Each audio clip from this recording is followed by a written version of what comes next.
No makeup, no proper dress up. তবুও বিয়েবাড়িতে চলে গেলাম। হ্যালো এভরিওয়ান, কেমন আছো সবাই?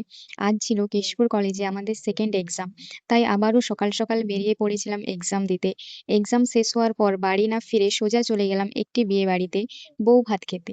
এখানে মজার বিষয় হলো, আমি বিয়েবাড়ি গেলাম ঠিকই, কিন্তু বিনা মেকআপে আর কোনো সাজগোজ ছাড়াই যেমন ছিলাম তেমনভাবেই চলে গিয়েছিলাম। এটা আমার ফার্স্ট এক্সপেরিয়েন্স বিনা মেকআপে বিয়েবাড়ি। তোমাদের কারো আছে নাকি এরকম এক্সপেরিয়েন্স বিনা মেকআপে বিয়েবাড়ি? যাই হোক, বিয়েবাড়িতে জমিয়ে খাওয়া-দাওয়া করলাম।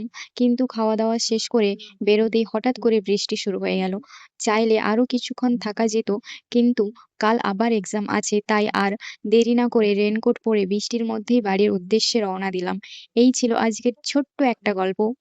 যদি ভিডিওটা ভালো লাগে তাহলে অবশ্যই একটা লাইক করবে, কমেন্ট করে জানাবে কেমন লাগলো। আর এমনই আরো মিনি ব্লগ দেখার জন্য আমাকে ফলো করে পাশে থেকো। দেখা হবে পরের ব্লগে।